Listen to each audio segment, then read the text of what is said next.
My phone that's recording this got cut out, so we're still at the modded color cross. Again, to remind ourselves, I think 37 millimeters. Yeah, 37 millimeters of diameter of the lenses. I adjusted it to 67 millimeters of IPD. And now we are trying to measure the distance between the phone's screen and your lenses. And since everything is closed in a way, we are looking inside into the ridge here where the phone meets the frame of the HMD. And I can estimate it's around here. So yeah, let's call it that it's here. That means that if we take it this way with the phone pushed all the way in, it's 45 or even 44. 44 millimeters. That means that the phone is really pushed against the lenses. Hopefully, the good thing is that they stand, the view stands being that close, at least with those lenses that I have. Actually, those lenses are from the cheap Chinese version 2 Google Cardboard that actually I first bought. I think it was for $7, and then it fell down completely apart within, I'd say, 3 weeks of relative use. So the only thing that survived from that one is the lenses which I used for the color cross mode. With the phone being that close into the headset, it's at 44 millimeters, and the lenses being relatively large, and having adjusted the IPD to 67, which is the trade-off, at least for my IPD versus the phone. It's the trade-off between my relatively wide IPD and the phone's relatively small screen.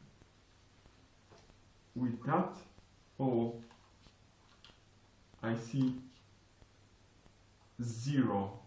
Ultimately, I see zero of the phone's screen, edge of the screen. I see quite a bit of black. Why? Because you see the lenses stay here, but in fact, I'll open to show. So the lenses stay here at the top, but in fact those rounded cups, or whatever they're called, that hold the lens, they're like half a centimeter thick, so they block some part of your periphery. So in fact you still see quite a bit of rounded black rims of those holders, but it's so much better than seeing the edge of the screen, I would say. I think the field of view is unsurprisingly is slightly bigger maybe than the cardboard version 2 from Briztech. So the field of view is slightly larger because you don't sacrifice any of the lens width, and with the phone being slightly near to your face and with the right adjustment of the IPD, I think that really makes it, at least for me, the headset that if I want to get immersed into a a cardboard app, I will go for this one. Of course, putting it in and out is definitely the most difficult out of all the options, but really that's really a small price to pay, according to me, in terms of immersion factor. So with all that said, I want to maybe show the last bit of a joke here. That's a €2, €2.50 from Action, sold here. A virtual reality headset, which is cardboard version 1, that didn't even manage to stay together after 1 day of use. So it needed to be patched on the side here during that first day. Yeah, the cardboard is pretty thin. There is padding here that is supposed to push your phone more firmly into the frame. You see the alignment here is not that good. Yeah, it's written 3D virtual reality viewer. It has that was interesting. It has a cardboard profile. It has a head strap. Oh my god! It has a head strap.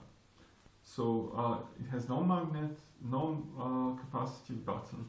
So it's basically small lenses, black. The good thing is it's black. I think it's cooler this way. So with small lenses, no input, and whoa. Okay. If you put it, and has a head strap, and I try to arrange it well enough, so it holds together somehow, and has a head strap, which is basically, the head strap is Velcro. So that's Velcro, and the head strap included in the headset is Velcro. No fancy headbands or anything. Yeah. It's these lenses are really small. Like, your field of view is like through a keyhole. You don't see, of course, the edges of the screen, but your view is like through a keyhole. So that got me interested, in fact, in providing head straps for this one. So what I did is I copied the design from the 3D virtual reality viewer from Action into the Briztech. So I put Velcro here, and now I have another Velcro that can go on this one. Not very comfy, but overall somehow workable. Well, you see already the Velcro on this side is peeling away. Great. It's still, you know, for €2 directly from the shop with VAT, maybe not that bad. So to conclude this rather long review, so far this with the mod is maybe the sturdiest Chinese headset that I've seen so far, with good field of very wide field of view, relatively short focal distance comparable to the cardboard version 2, and it fits. I think it would be really best for 5.5-inch phones and not for 5-inch phones. This maybe only for movies, still much lighter than this one. Lenses are quite good. Adjustment of the IPD is also good. For quick viewing of your Google Cardboard camera photos, this one is the best. So you bring it with you in your luggage at a vacation. You make cardboard camera photos and you watch them in the evening with this one. That's really the best. Pop in with the button. Carefree. And if you really want longer term immersion, although ergonomics, as you see, is still lacking a lot, maybe I'll mod it at a later stage, but if you want to really get immersed, I'd say mod a color cross with lenses, or buy something newer and better that comes after this IWOWN. Maybe that would be the BoboVR Z4, but for that one you'd also need to be aware. I fear that even the BoboVR Z4 will be best for 5.5 inch phones and not for 5 inch phones, but let's see, let's hope that the magnification and the balancing act that they have tried to perform would turn out to also facilitate 5 inch phones like the Samsung Galaxy S4. With that being said, thank you for watching. I understand it's a very long review, but I think it's worth it for the people that want to have more information as to how those things work and whatnot. See you again. Thank you. Bye.